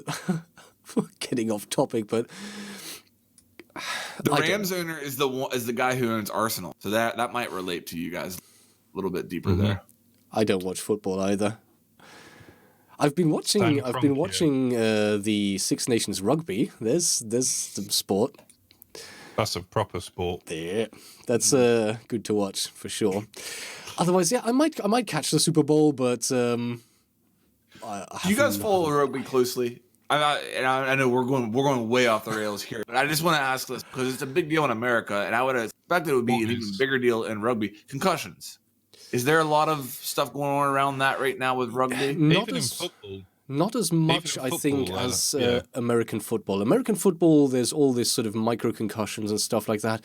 You'd think that rugby, they face the exact same thing. And sometimes you hear that, even sort of football or soccer, the headers that they do to score goals and in practice, that actually is enough to cause long-term brain damage. Yeah, it's scary stuff. The main thing you've got to understand with rugby is that you don't get hit unless you're carrying the ball, really. You know, in that way, it is quite different to your football. But, I mean, obviously, you're not wearing all the padding and the helmet. And if you do it, I mean, you can get hit really hard. But usually you're carrying the ball. I used to play it at school, and you do. I've got people laughing at me rugby in the chat, but yeah, no, you can get quite hurt playing rugby for sure. Yeah. But also, rugby is like a gentleman's sport over here. Actually, soccer, or football, is the one where you back chat the refs, swear at the refs. You see, you can read their lips on telly. It's disgusting, some of the stuff they say. But a big, massive rugby player, a big hulking bloke, and it'd be a tiny little ref, and he'll go, "Don't talk to me like that," and he'll be like, "Yes, ref. Sorry, ref. I didn't mean ref." Like really, they're really respectful. But the thing is, if they're not, they can get punished and get sin binned for that. So Yeah. Yeah, I think maybe even not wearing all the padding and armor and helmets and all that is kind of helpful in rugby, because if you get hit hard, or if you tackle someone hard, you feel it. There's no Right. I'm just gonna put my head down and just Yeah. sprint straight into this guy because I've got a helmet on. And the thing is, a helmet, yeah, it protects your face and it protects you from any kind of bruises or contusions or scratches or anything like that. But at the same time, if you sprint into someone and then just stop instantly, your brain is still getting the same kind of impact that you would without a helmet. A helmet doesn't actually stop the brain injuries, which is possibly why it's more of a topic for football. Yeah. It's really hard. Hot 'cause we're Bridge using all podcast. these- Yeah. Branching out. There you go. That's our Anyway, yeah. sports whatever. sports segment for the week. Next week we're gonna change the title to like First and 10 with Rogue Pete and Get Flanked. Overtime podcast. I had a quick question in my chat just now. 6 invitational predictions this week or next week. I think, yeah, we're not looking at them now. Possibly next week or even closer to the invitational. We'll be doing something with that. Or even at the event. Yeah. Yeah, Even there, I because think maybe, and this is live. This is probably something we should discuss off screen, but maybe next week we can do just some really like casual group predictions, and then at the event we'll know the bracket, we'll do the predictions for the bracket at that point. So Good plan. yeah, agree with that. Good plan. Righty-ho. Speaking of Pro League stuff, shall we look a little bit at the halfway point? We're at the halfway point for Rainbow Six Siege Pro League.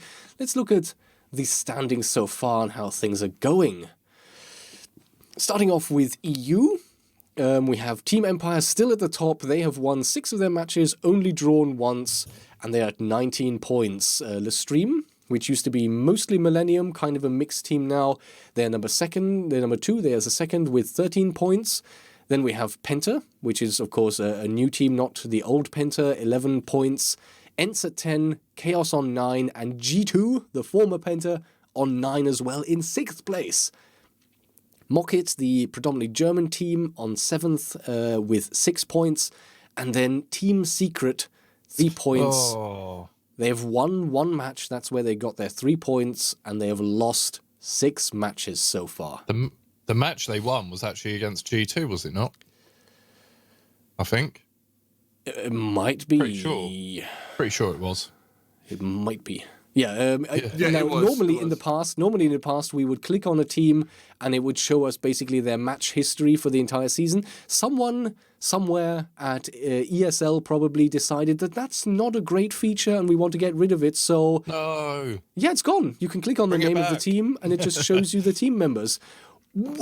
Why is there not the match history for the season? Please get that back in there. Whoever you are, undo this. So dumb. Honestly. So let's do some math real quick. If G2 wins out the rest of their matches, best case scenario, how many points can they possibly get? 30. 21. 30 total. Yeah, Yeah, 21 on more. top 30 of- total. Yeah, 30. Yeah. Yeah. So, okay.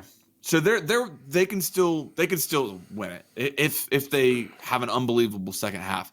However, the likelihood of them getting first place with Team Empire, if Team Empire performs well, Yeah. even mediocre. Yeah. If Team Empire performs mediocre the second half, they're probably going to retain first place, Yeah, or it's- at least be in the top 2.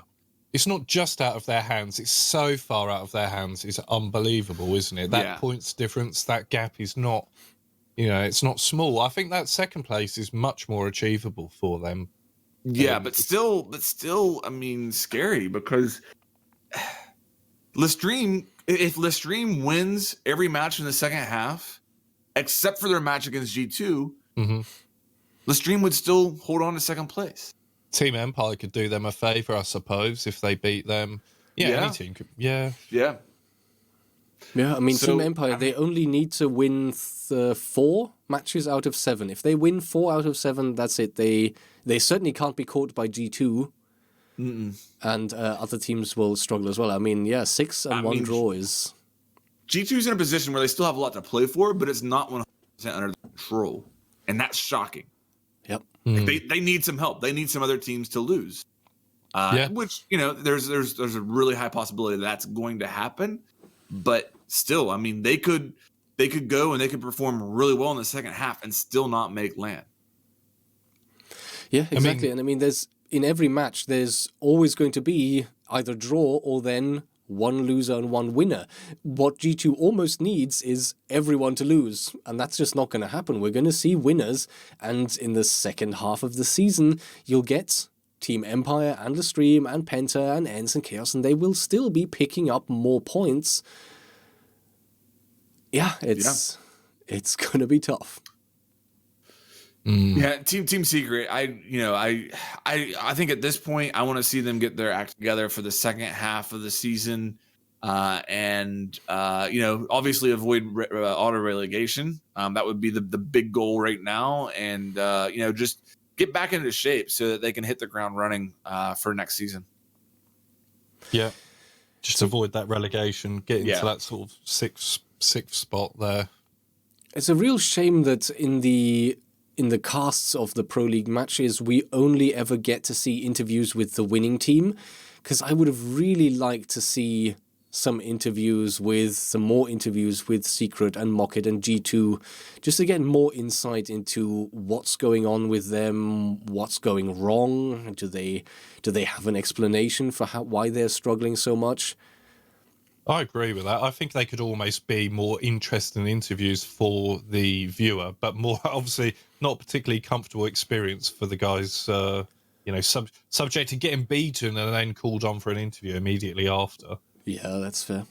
Can I ask a question? Do you ever, when a player leaves a match and they have to do a rehost? Mm-hmm. I was watching a match the other day and a player left and the timing was, the match was already over, right? So it didn't have any bearing on that round that they just played. That round was over.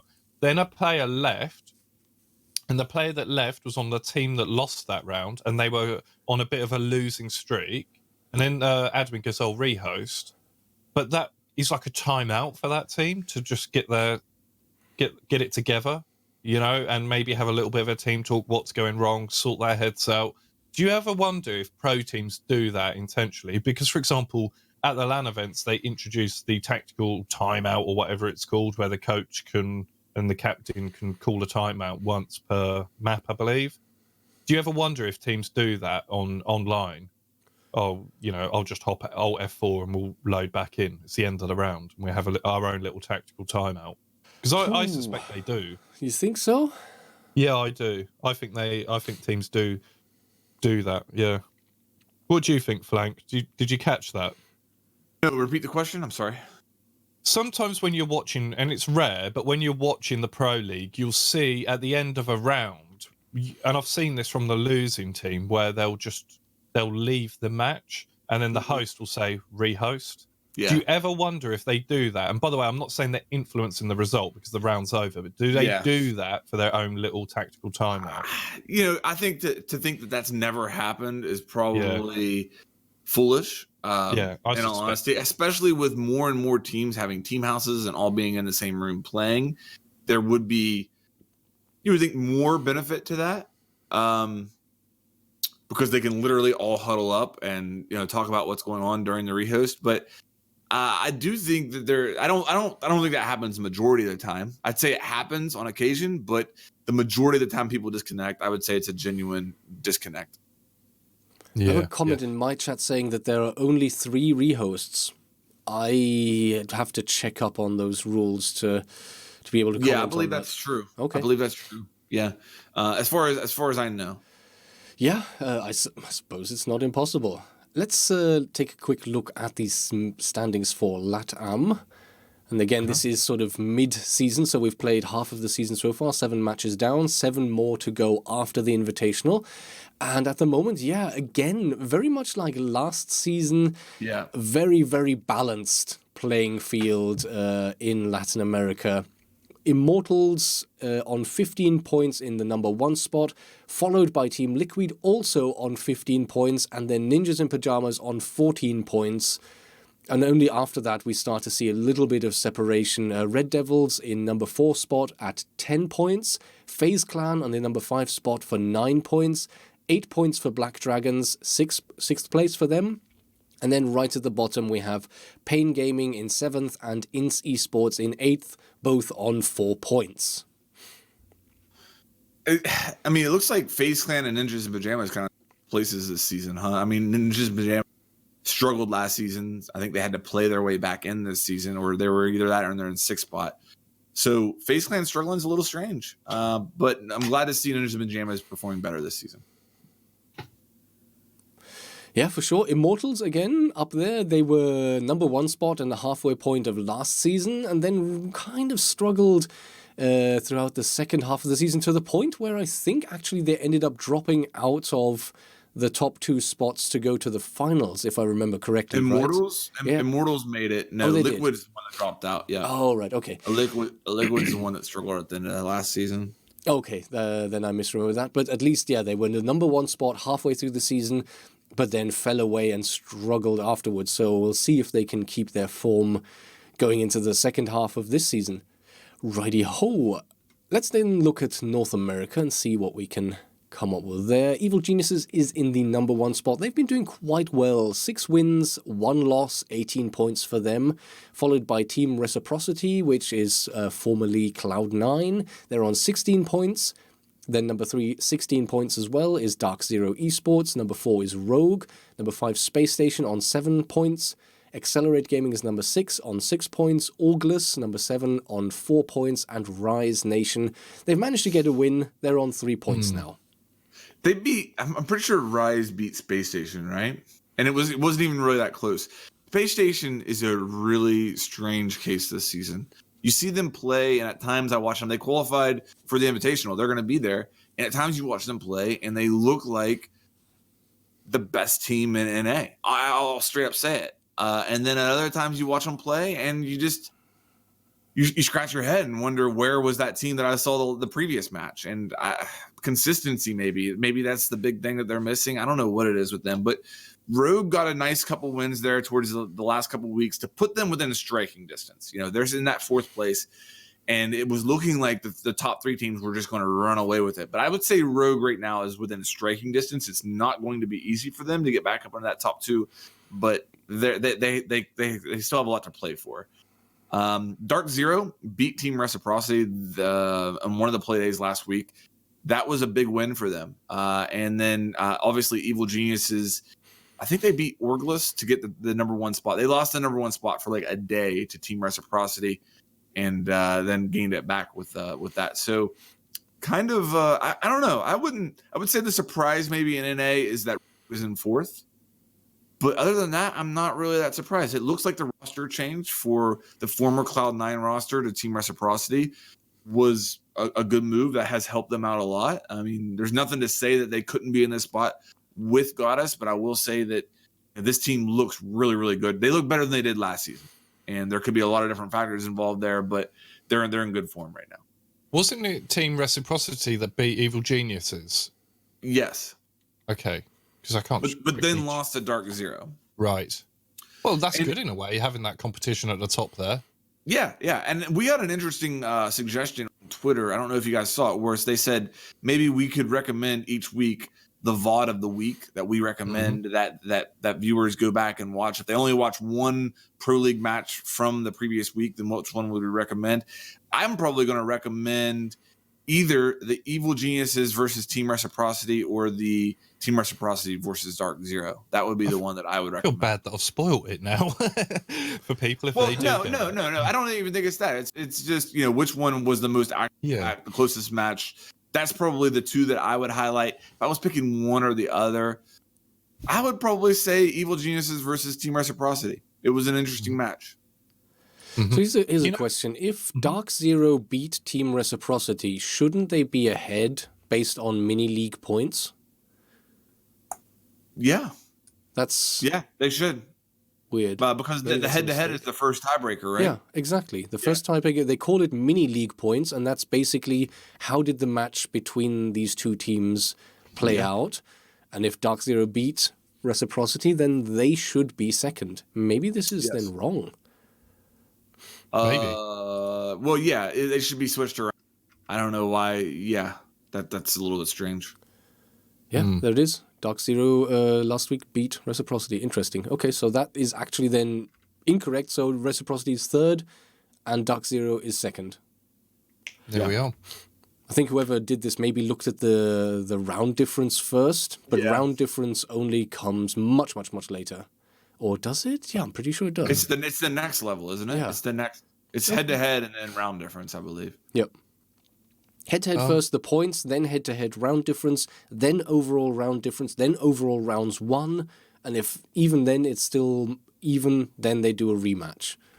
Mm-hmm. Oh, wow. I do like the idea of recommending one VOD, one match that you can go and watch. The problem is watching them all. I've thought in the past that we could each week say, because you can never hope that one of us could watch all the regions, but we said like, right, this week, Flanked, you watch Latin America, I'll watch NA, Rogue watches EU or something like that. But then it becomes a job, to watch that schedule and take notes and bring it to the podcast. However, I think it would, this is perhaps something I should have raised off air, but it would probably improve this portion of the podcast for our viewers if we did it in that way. But just finding the time to do it, isn't it? Yeah. It's being able to watch all the regions. Yeah. So there we are. We have a few more minutes left. Let's do some questions. Feel free to add them in chat right now if you want to get those answered. I have an interesting one. We were talking about real sports earlier, and I had a question quite a while ago. Does esport count as a real sport? Does it qualify the parameters required for a sport to be included in the Olympics? So I was talking to a colleague about this in my day job, and he's kind of an old school sort of guy, and he didn't, he just thinks you're sat there and there's no necessarily skill to it. And I had to explain, look, there's a lot of finesse, there's mechanical skill.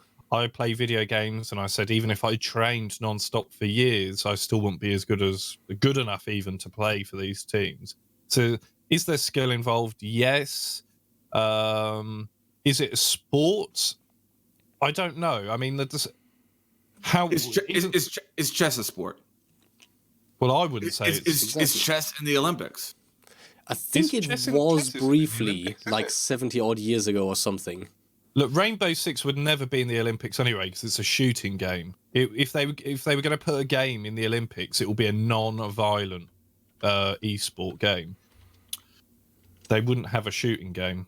Like, even though I think I looked, there was this whole article about esports in the Olympics, and they were saying that they wouldn't want violent games in there because it's not in keeping. Rifle, rifle is literally an Olympic sport. Kill people shooting. And get them. I want it in there. Don't get me wrong. I'm not sat on but this is what I read. They wouldn't have a violent video game. It's that stigma that's been around forever that it causes violence. The thing is, the reason I brought up chess is, in my opinion, esports are much more of a sport than chess. I'm not taking anything away from chess, but chess is 100% mental. There is no reaction time element to it. So when you combine, I think esports are the combination of that strategy with reaction time. And I think the reaction element in esports is what puts it over the edge for me to consider it a sport. And I think that it's a personal opinion. If you don't want to consider it a sport, that's fine. I almost hate this conversation because it doesn't matter. Who cares? But at the same time, when you do look at stuff like the Olympics and stuff like that, it could turn into an important topic. But here's why I think that esports should be given serious credibility. Number one, because you can connect with esports in a way that no other sports can. I right now can play the exact same game that the pros are playing in Rainbow Six Siege. And I can actually play against pros. Okay, we're getting ready to watch the Super Bowl tonight. I can't turn off the Super Bowl, run outside and play a game of football. And I definitely am not going to play a game of football against Tom Brady. But in Rainbow Six Siege, I can do that. I can literally play the exact same game that they are. And at times, I've played against pros in random lobbies. And I think that's a really cool element. You can connect esports viewers with pros in a way that no other sport can. The other thing that I would say that I love about esports, I honestly believe there is a biological difference between male and female competitors in most sports. In esports, I don't think that there is. I don't think that there's anything biologically that prevents a female from competing in esports on the same level as men. And I think we've already seen that to a certain degree with female participants in Rainbow Six Siege Pro League. There has been a couple now.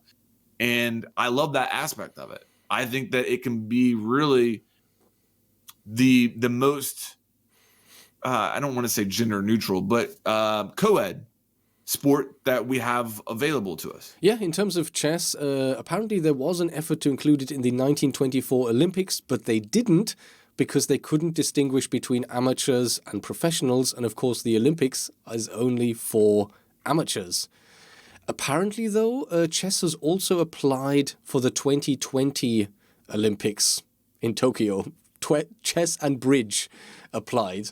This is a news article from 3-4 years ago, though. So, should esports be in the Olympics? I personally don't think it fits the theme of all of the other competitions you have in the Olympics. Now, chess and bridge aside, the Olympics is almost always kind of physical in some way, right? You have riding and stuff where maybe the horse is doing most of the work, but at the end of the day, I don't think an electronic sport would gel well with a traditional sporting event like this. In terms of is esport a sport? It depends on your definition, right? I mean, for me personally, sport will normally include some kind of physical activity. That is sport. Does that mean that that playing video games professionally is not amazingly challenging and has a high skill ceiling and requires lots of training and preparation, and there's a mental aspect to it? Of course it does. Us getting to talk to some of the pro players and see what they go through and how they prepare is really eye-opening. And the more you think about it, it's crazy how much you have to dedicate yourself to being an esports competitor. So I personally wouldn't define it as sport, simply because to me that is physical activity, but nevertheless that doesn't mean it's not competition at the highest level. It's a tough one because in a way I do think I can see why people would call esports a sport, because there is a physical skill involved, a mechanical skill that you couldn't aim at someone's head and I couldn't as quick as Pengu or Kantaraketi or someone like that.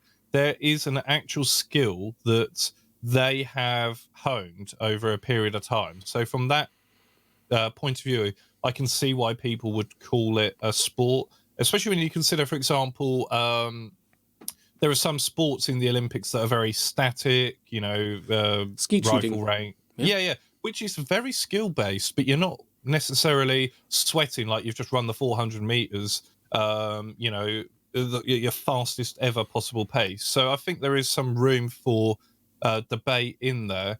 Whether or not esports will be in the Olympics, there is some talk about actually the future of the Olympics does need esports at some point, just because of the generation coming through now are much more likely to be involved in watching esports than sitting down on a Saturday and watching athletics on the telly.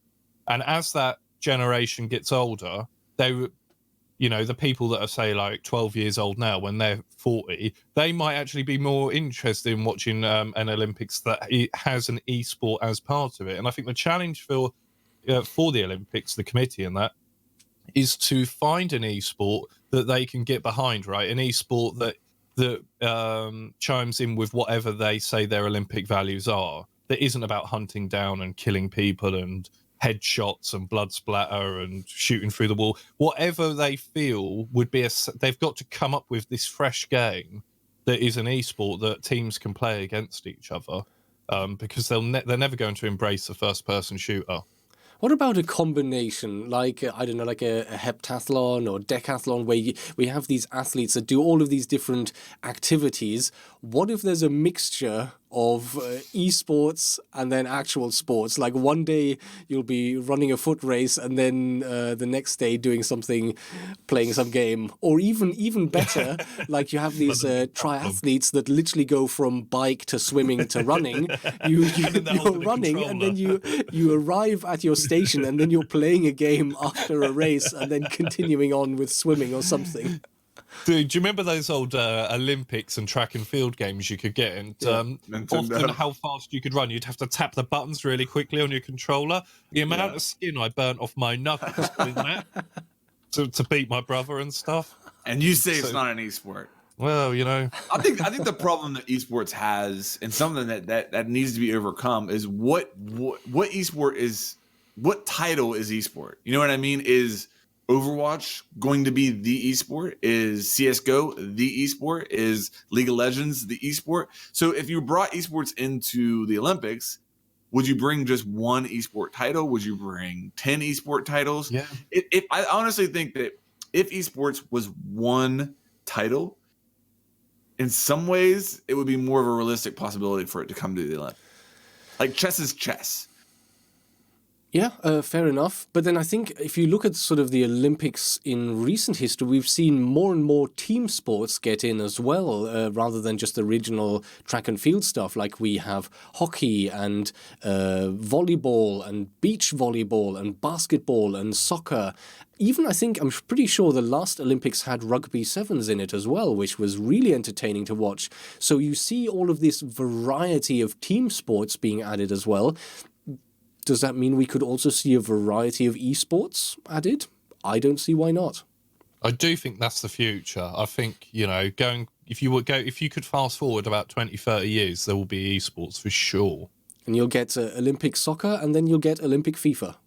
That would be what's really weird is if you have both real life and virtual games competing for each other. You know what I mean? That would be kind of weird.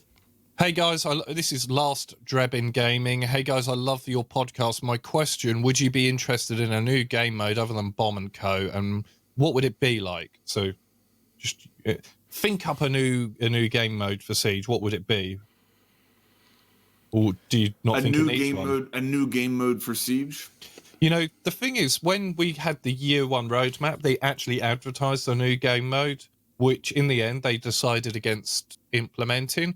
But I think was that first year when we got tactical realism mode, which I don't know if that was just to tick the box on the fact that it advertised a new game mode. Maybe that's why.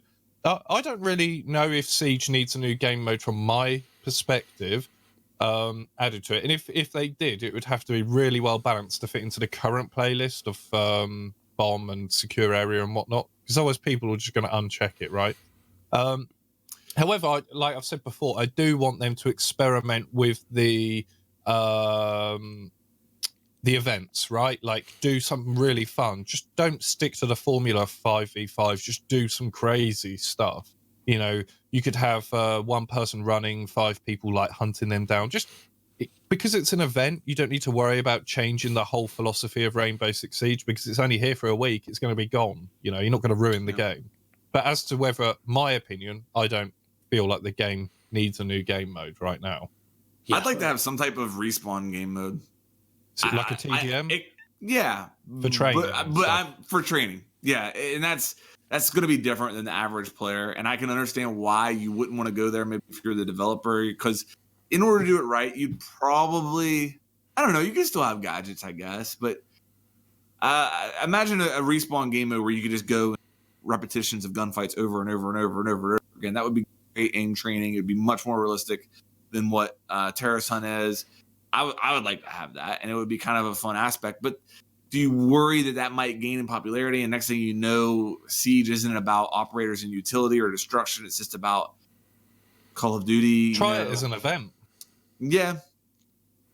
Yeah, I think something like that could be really helpful for newer players, because one thing I always find is when you're relatively new or you've taken a break and you're a bit rusty, trying to get back in and you're playing PvP and then you just get killed and you get to sit there and do nothing. I mean, okay, if you're playing in a group, you can still make some call-outs and stuff, but if you're solo queuing, even that is not that useful. And it's just so hard to get warmed up again, to actually hone your skill again when most of the time you're spending on cameras and drones. So yeah, something like that would be a great practice opportunity, I think. I had a question earlier from Red. He's saying, who are some people you want to meet at the Invitational this year? And are there anything that you want to do this year that you didn't do last year? Definitely looking forward to seeing Red. Yeah. We got to hang out last year. Yeah, with a few. yeah, we did. I wanna make sure that I'm just watching as many matches as possible, because the last major I went to was in Paris, and the commentary in the actual event was not in English, it was in French, which is fine. You know, it was in Paris, but obviously I couldn't understand it. So I actually just found myself kind of like watching it on stream and putting earphones in to hear what they were saying on stream. But being in Montreal, I just want to really like get into the event and be present and just enjoy that, because of course last year at the Sixth Invitational, it was kind of stressful in a way, because I'd never done a face reveal or anything like that, and then they asked us to cast, and I cannot tell you how stressful that is, having to cast on a match when you've never done anything like that before. And we had some training with Panky, which was amazing. But anyway, getting off topic, I want to just meet loads of people, YouTubers, creators, players, but also just kind of relax and enjoy watching the matches as well. Yeah, I think that some people sometimes, when they come up with these itineraries of stuff for us to do, they forget that making a video actually, for many people, takes time. I mean, okay, there's those people who have that skill and the practice of doing live entertainment. They record themselves and they are funny and entertaining with their voice comms, and that's what they put out. So all it is really, once you're done, you slap together your clips, bang, hit that out, you're finished. But for the stuff we do, I mean, I sit down, the first thing I have to do is write a goddamn script of like 1,500, 2,000 words. Then I need to record that. Then I need to edit all the footage that I have onto the script to sort of complement what I'm saying.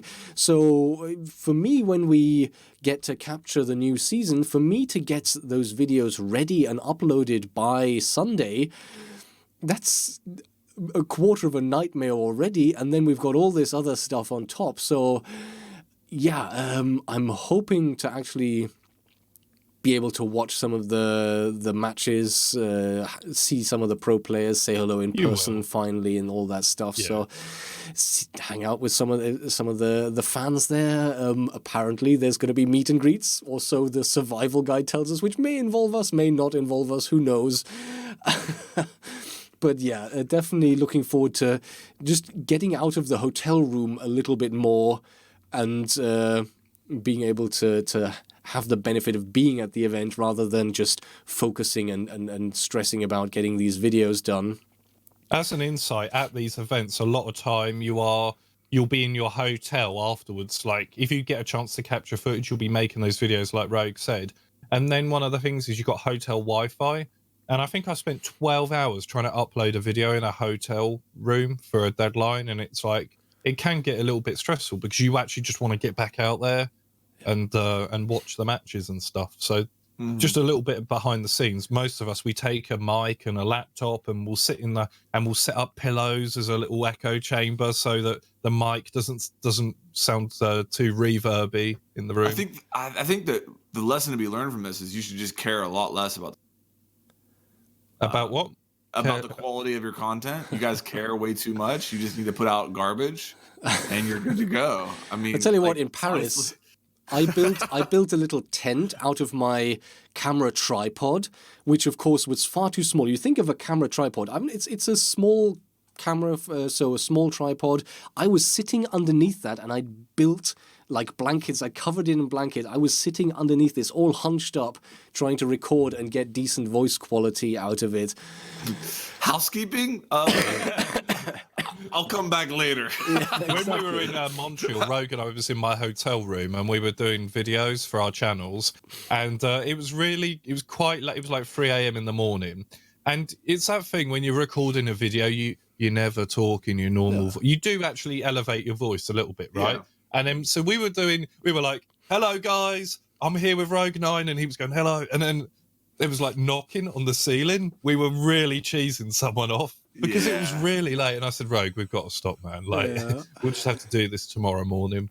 And that's the thing. We'll be there doing stuff with videos up until 2, 3 a.m. Up the next day. There's capture, there's interviews, there's all kinds of stuff to do. It's no joke.